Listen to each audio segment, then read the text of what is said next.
South African health activists have condemned Western nations who've suspended funding for the United Nations Relief and Works Agency for Palestine refugees. Countries such as Italy, Canada, Japan and the US and UK have cut funding for the UN agency on claims that some of its staff were involved in the 7th of October attack on Israel's soil. For more insights on this conversation, we're joined by Dr Ayesha Jacub, spokesperson for the Healthcare Workers for Palestine. Dr. Jacub, thank you so much for joining us at News at Prime this evening. Now, your organization is one of many globally condemning the countries that have halted funding to UNRWA. But were you at all shocked at the timing of these allegations by Israel that resulted in the loss of the funding just a week after that historical ICJ provisional ruling?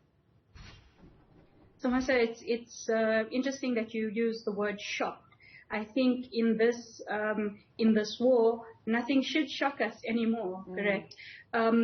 However, deep disappointment and partial disgust that Western nations who are purporting human rights and liberal values would choose to cut funding, and I think it was even a shorter time frame than a week, would choose to cut funding after a call was made to explicitly increase aid and relief. So shock, no. Disappointment and disgust, definitely. And, you know, what does it say about countries like Germany and the US and the UK who've halted this funding in light of possibly being complicit in this genocide? So, I mean, I'm sure you've been following various commentators around the issue, various people from the human rights field who say that now Western nations have actually, they have their hand in this collective punishment of the Palestinian people. And when I say collective punishment, it really is just that. We saw how the humanitarian situation unfolded, a man-made humanitarian situation or crisis unfolded in Gaza as the war progressed.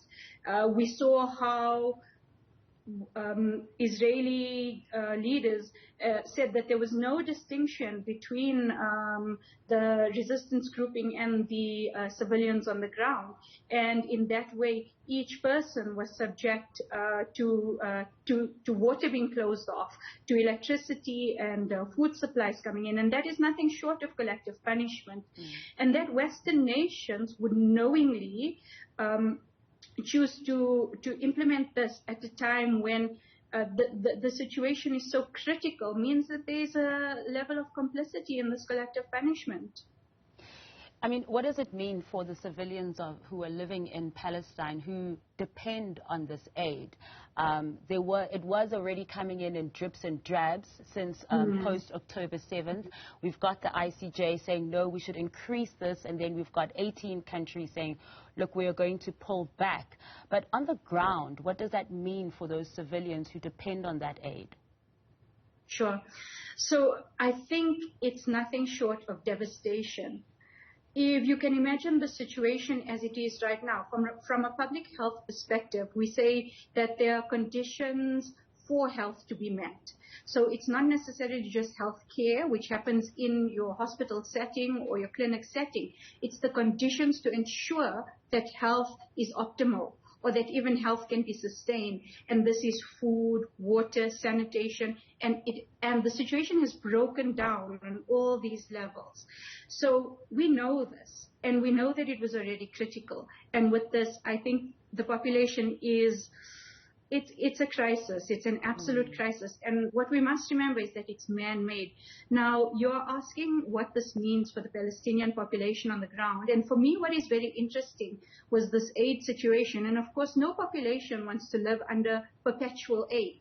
Yet, it's interesting that the Israeli media sources, it's been a shift in the agenda, a shift away from the ICJ rulings, where now this UNRWA story has taken the forefront.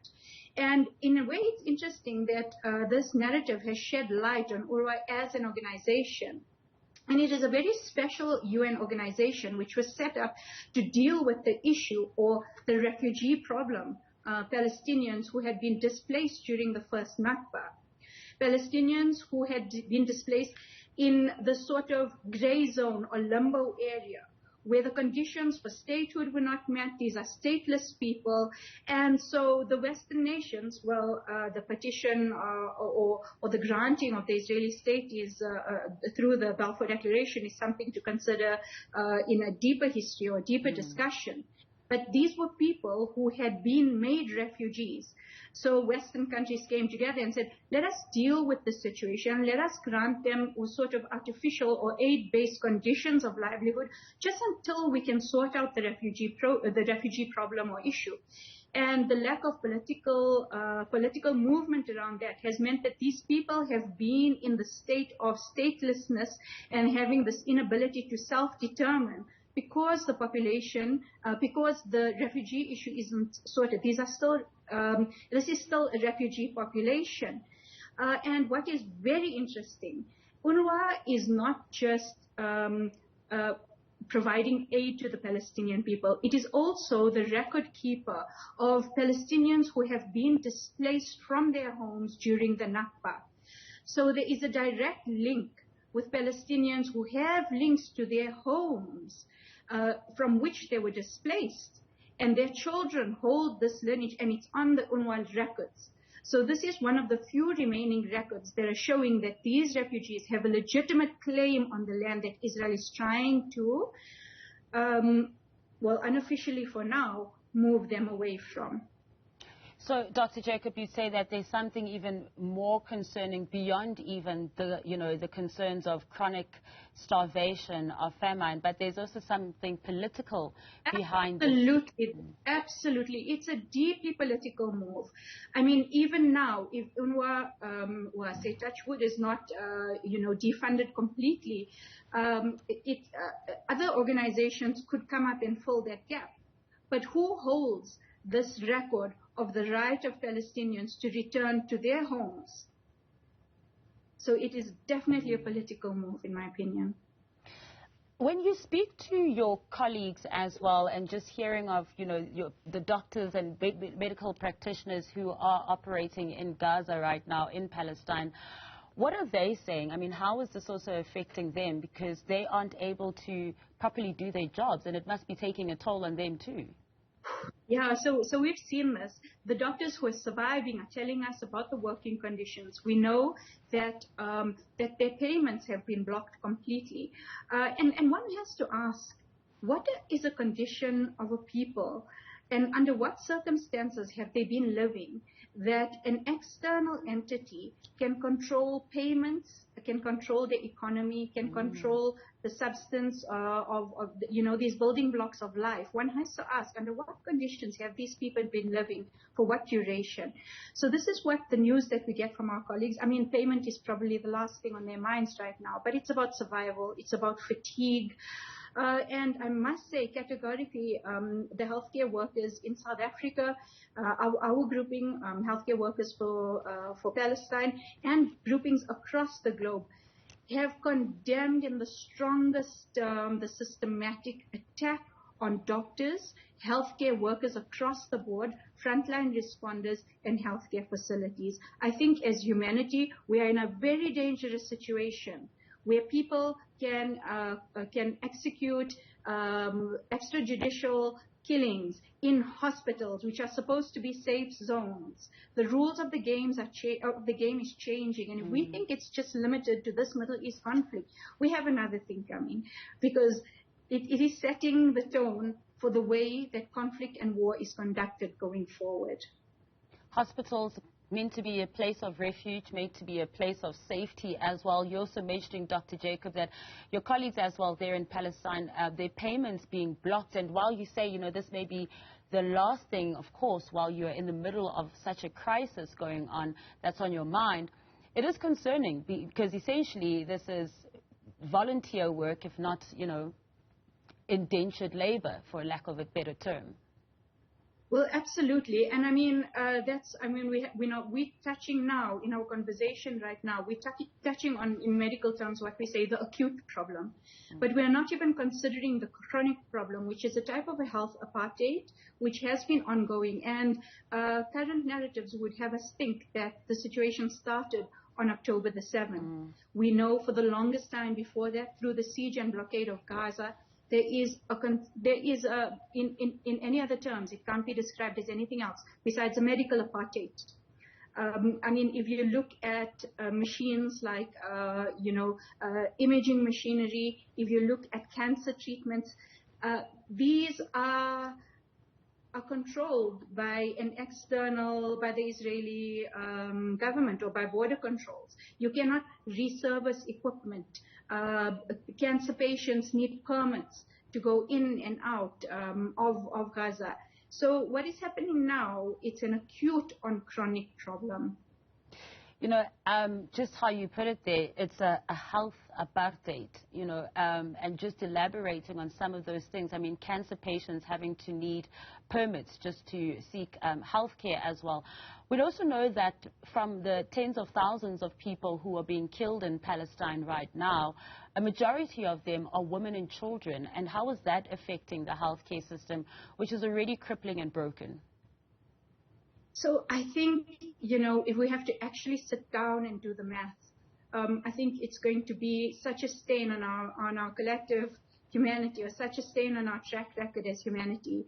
I think while we focus on women and children, because of course women and children are seen as vulnerable, or in whatever terms, but I mean, there are men there too. There are men suffering as well. But if we want to focus on women and children particularly, for me, children, and for healthcare workers who have gone to Palestine and have returned and have reported, many have said that this seems to be a war on children. We see children with amputations.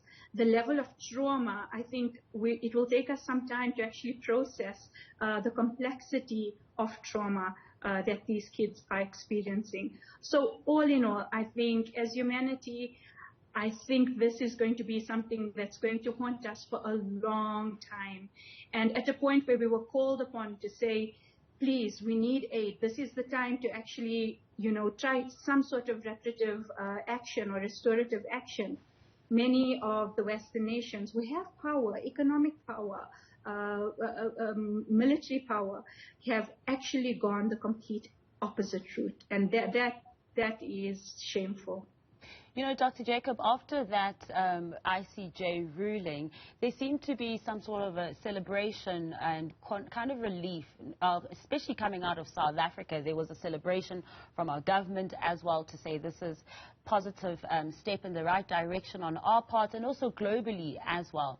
But have we seen that positivity since that ICJ ruling translate on the ground in any way? In fact, has the situation gotten worse, would you say? So this is a very interesting question. And your first question to say, are you surprised?